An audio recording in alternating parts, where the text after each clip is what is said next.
In England, non-essential businesses have reopened in the next phase of the government's plan to ease coronavirus restrictions.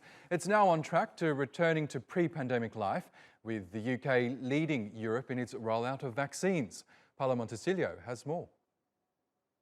For the first time since January, and just in time for the warm weather, gyms in England are opening their doors to customers.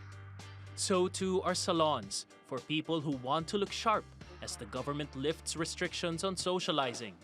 It's all thanks to more COVID-19 vaccinations and declining infection rates. There's a light at the end of the tunnel, and hopefully, going forward, there's better things ahead. England has entered the second of 4 stages in the relaxing of its coronavirus rules. Last week, Prime Minister Boris Johnson outlined what that means. Reopening shops, gyms, zoos, holiday campsites, personal care services like hairdressers, and of course, beer gardens and outdoor hospitality of all kinds. More than 32 million Brits have received at least one vaccine dose. That's close to half the population, and nearly 7.5 million people have had 2 shots, the most in Europe. The UK is now averaging fewer than 3,000 new infections a day, far below its peak of more than 80,000 daily cases in December. Downing Street is optimistic the trend will continue. We set out our roadmap and we're sticking in it. And I want to stress that we see nothing in the present data that makes us think that we will have to deviate from that roadmap. The UK is planning to allow indoor dining at restaurants and the resumption of international travel next month. And barring a significant setback in the vaccination campaign or a sudden surge in cases, government officials will be able to let their hair down when they lift all restrictions in June. Paolo Montecillo, TRT World. Well, for more, let's bring in Vicky Pryce in London. She's an economist and board member at the Centre for Economics and Business Research. Great to have you back with us, Vicky. Now, the reopening of these non-essential businesses in England really is a significant step towards a return to normal. We've seen extraordinary scenes across London and England of overflowing pubs, lines stretching on various high streets, gyms, hairdressers being packed as well. Just how hard has this lockdown been on these businesses, which have been forced to close for several months? It's been a real problem. Of course, the customers haven't been able to get service, but also those firms have lost a lot of money in the process. Yes, there have been business rate relief packages, and there have been grants for small firms in particular that have been given by the government increasingly since the pandemic started, getting better actually as the time went by. But it does not mean that they can return suddenly to profit, because they have still to be quite careful in terms of how they offer those services. Self-distancing still needs to be provided. And of course, they have incurred a lot of costs for being able to open up in a way that is COVID safe for them, for anyone who comes in. So a lot has been lost. There is an estimate that the retail sector has lost something like £22 billion in sales. There is though hope, and the hope is that people who have not been able to get to the shops, they've been buying online, but not everything can be bought online. But what they have done is save quite a lot of cash.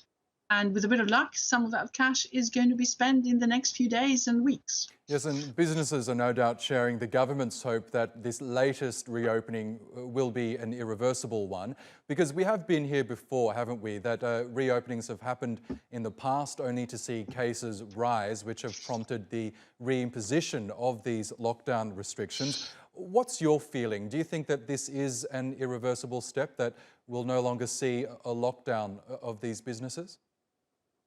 I think a lot depends on the vaccine rollout. I think it's been very, very successful in the UK, and it's moving very fast. You've mentioned the numbers before. It's quite extraordinary to see how many people have already been vaccinated. We're talking about having reached possibly herd immunity as of today, with 73% of the population either having been vaccinated or having had COVID or having natural immunity to COVID. On that basis, there are quite a lot of people who are wondering, why do we need to have those restrictions still? And given that the vaccine rollout is still progressing, in other words, the 73% isn't going to be the end of it, but there are going to be many more people vaccinated soon. Why do we need to keep those restrictions going? Well, there are worries mainly about new variants.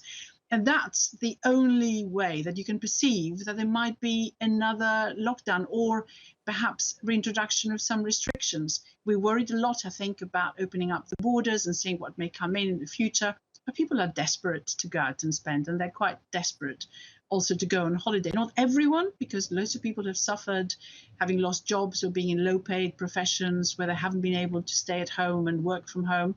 But the average person is probably there holding quite a lot of cash, which is estimated by the Bank of England to be anywhere between £180 billion and £250 billion that the government hopes will all go out and spend. What about this idea of so-called vaccine passports, certificates to prove whether or not you've received a vaccination? I think the government has so far resisted requiring them to access day-to-day life, to enter shops and the like. Do you think they're needed, or can we still hold off from imposing such a restriction? It's an interesting development that's going on. Of course, a number of countries in Europe, like Greece, for example, and others, have been lobbying for vaccine passports before they allow anyone to come into the country. The real problem is the cost issue that I mentioned to you before. As it is now, given that pubs and restaurants can only really offer services on the outside, only about less, I think, than 40 to 50% are going to have opened today. And it's possible that some of them will not reopen ever. So there is an issue of, really having suffered through all this and having this extra cost. If you add to this, having at some point to also ask people for any proof of either not having that COVID in them, or not, or having had the vaccine done to them already. So whether it's the 1 jab or 2 jabs that you require on this passport, that's going to be making it very, very difficult for them to sustain a service which can be offered at relatively low cost. And that's the real worry. So far, the government is saying, yes, perhaps for external travel, but possibly for big venues, such as big football matches or big concerts or big sporting activities of other sorts, like races, and see how it works. Can we do it? Can we administer it? And that will be, I think, an interesting test to have in the next few weeks. Okay, Vicky Pryce from the Centre for Economics and Business Research. A pleasure as always to have you on the program. Thank you again.